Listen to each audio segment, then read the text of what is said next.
Hello everyone. මගේ first vlog එකට ඔයාලා හැමෝම ආදරෙන් පිළිගන්නවා. ඉතින් මම මේ මගේ ඉංග්‍රීසි ඩිප්ලෝමා එකේ ක්ලාස් එකට යන ගමන් තමයි ඉන්නේ. ඉතින් දිගටම එකතු වෙලා ඉන්න මාත් එක්ක අද දවසේ මොකද වෙන්නේ කියලා බලන්න. මම වාහනෙන් බැලලා ක්ලාස් එකට ගියා. වත් පාර දිගේ වීඩියෝ කරන්න ලැජ්ජයි. ඉතින් මම ෆෝන් එක කැමරාව යටතට නමාගෙන තමයි ඔය අරන් යන්නේ. එහෙම තමයි. ඉතින් තාම හුරු නෑනේ. අපි ගිහින් බලමු. උදේ ඉන්ටර්වල් එකට කලින් ටික නම් රෙකෝඩ් කරේ නෑ. ඊට පස්සේ අපි මේ ඉන්ටර්වල් එකට මේ පඩි ඔක්කොම බැහැගෙන මොනවා හරි කන්න ගන්න තමයි මේ යන්නේ. අපි ඊට පස්සේ මේ කලයකට ගිහින් ඒක කිව්වා මේ වගේ නිකන් ටිපි ටිකක් වගේ හරිද? ඒක ගත්ත ඒක නිකන් බාබිකියු රහයි.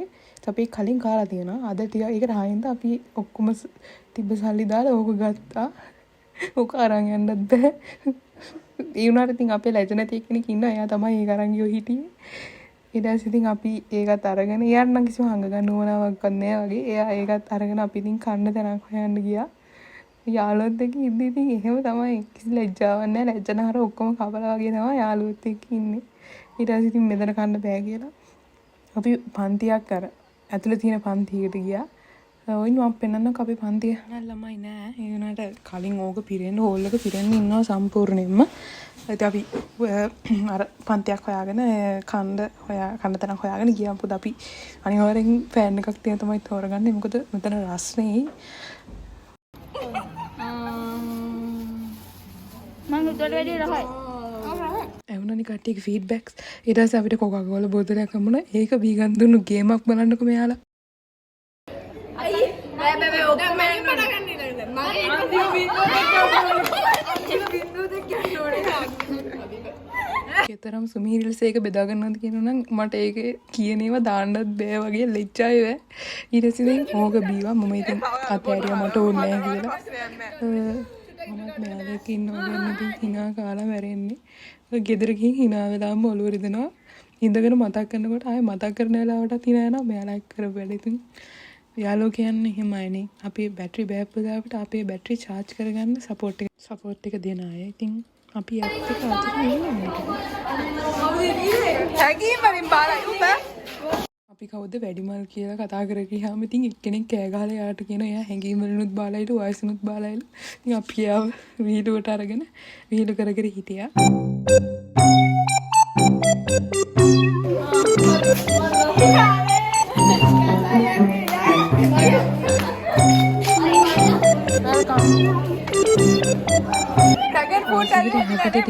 මේ ගියා කරද ඒ ගෙදර තාප්පේ මේ ඩ්‍රැගන් ෆෘට් තියෙනවා. ඩ්‍රැගන් ෆෘට් ගහක්ද වැඩක්ම මන්දා. ඊට පස්සේ අපි ඕක දිහා බල හිටියේ මල් පුපුන කාලෙත් ඒ මල් එහෙම මාර ලස්සනයි. ඉතින් අපි ආපහු ඩෙස්ක් එක ගාවට ඇවිත් වාඩි වුණා. අපිට තිබ්බ ගෲප් වර්ක් එකක්. ඒ කියන්නේ ඉංග්‍රීසි ප්‍රසන්ටේෂන් එකක් තිබ්බේ. ඉතින් අපේ ප්‍රසන්ටේෂන් එක ඉවර වෙලා තමයි දැන් මම ඔය මගේ ෆ්ලයි ෆයිල් එක හොයන්න යන්නේ. ඔය කට්ටිය ප්‍රසන්ටේෂන් කරනවා අහන්නකෝ. ඊට පස්සේ ඉතින් සර් ආයේ උගන්වන්න ගත්තා. ඩෝ කියනවානේ.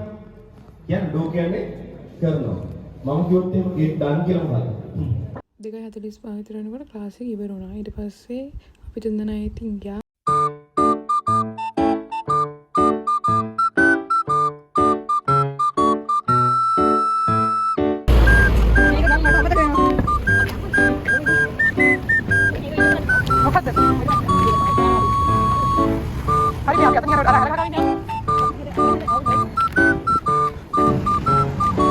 පුළුවන් නම් කියන්න මේ මොනවද අපි දන්න විදිහට අපිට කියලා දෙන විදිහට මේක තමයි ලංකාවේ තියෙන උසම ඔරලෝසු ගානව. හරිද? අපේ ටවුන් එකේ තමයි තියෙන්නේ. ඊට පස්සේ මම්මි අත් දෙකත් වනවන යන්නේ මට පේන්නේ දැනුයි ඒක තේරෙන්නේ. ඊට පස්සේ මම වීල් එකක් අරගෙන වීල් පාකකින් එහෙමම ගෙදර ගියා.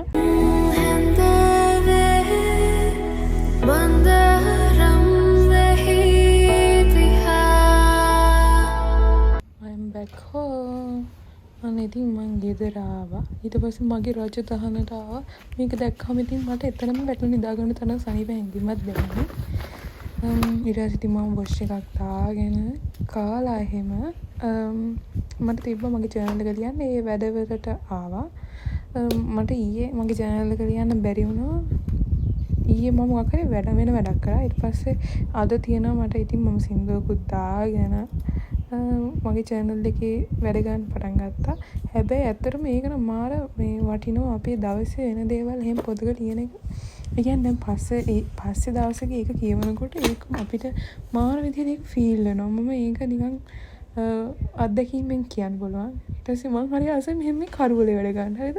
මොන්නේ අමුතු වයිබ් එකක් දෙන්නේ සින්දුවක් headset එකේ දාගෙන මෙහෙම කරුවලේ වැඩ කරනකොට ඒක නිකන් හරි අමුතු කාම් වයිබ් එකක් ගේනවා. අර උදේ ඉඳන්ම සද්ද බත් එක්ක ඉඳලා මෙහෙම හරි කාම් එකේ වැඩ ගන්න තියනවා කියන්නේ ඒක මාර හරි පවර්ෆුල්. ඒක නිකන් ඒක හරි එනර්ජි ටේක් වගේ අපිට අපේ නිකන් අපිත් එක්ක නිකන් මී ටයිම් එකක් වගේ ඒක නිකන්.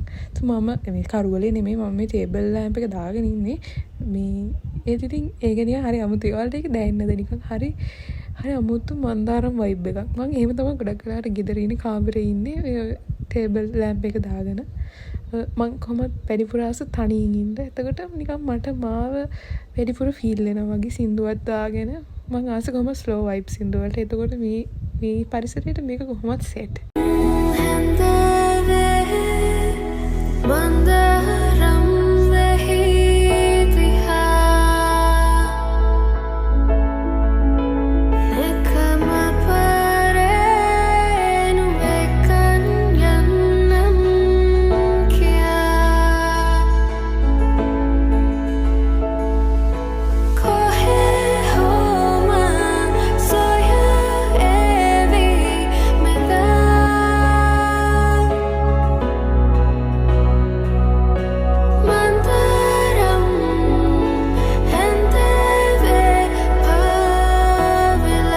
ගණන් ගන්න එපා ඔය පොඩ්ඩක් ක්‍රැක් වෙනපු අවස්ථාවක්. එහෙම වෙනවා පොඩ්ඩක්. ඉතින් අර හින්ද ගියාම ෆෝන් එකත් අතේ තියාගෙන ලැප්ටොප් එකේ සින්දුවත් දාගෙන නටනවා. හරිද?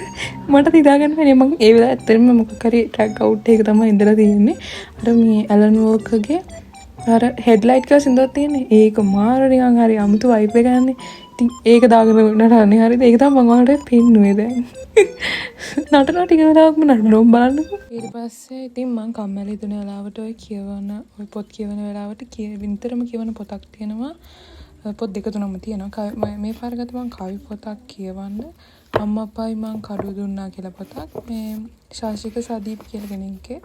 මේක ප්‍රොමෝෂන් එකක් නෙමෙයි. බට් මේ පොතට මාරම ලස්සනයි. කවි මාර විදිහට දැනෙනවා. ඔයාලට මං කවි දෙක තුනක් මේ පොඩ්ඩක් අහලා බලන්නකෝ මේක ඇත්තටම දැනෙනවා එහෙම දැනෙන එකක් නේද කියලා. මම මේ පොතේ ආසම කවියක්. හරිද? අත්බැනන් දුර ගියත් එකම පාරක වෙලී අතරමඟ දුටු වෙනයි කිසිදාක මල් වෙඩි. ඉතිරි කරගෙන කඳුළු අඩන්නට හොඳ හැටි අහිමි වන බව දැනම පෙම් කරපු නැති. මාර ලස්සනයි කවිය. එහෙම කවි ලස්සන කවි ගොඩක් මේ පොතේ තියෙනවා. හරිද? මේ වගේ කවි පොත් මම ගොඩක් කියවලා තියෙනවා. මං ගාව ගොඩක් තියෙනවා. මං ගාව බුක් කලෙක්ෂන් එකක්ම තියෙනවා. ඔයාලා තවන්න කියන්න ඉතින් මං ඉන්ට්‍රොඩියුස් කරලා දෙන්න ලස්සන පොත් ටිකක් ඔයාලටත් කියවන්න ගන්න නවල්ස් එහෙම. ඊට පස්සේ මම YouTube එකෙන් content creating ගැන දන්නේ නැති ඒවා දැනගන්න වීඩියෝ වගේක් බල හිටියා. දැන් මේ වෙනකොට හවස් වෙලා ඉතින් අදට මෙතනින් vlog එක ඉවර කරන්න. මෙච්චර වෙලා මාත් එක්ක හිටියට ස්තුතියි. අඩුපාඩු මොනවා හරි තියෙනවා නම් කමෙන්ට් එකක් දාන්න. එහෙනම් bye bye.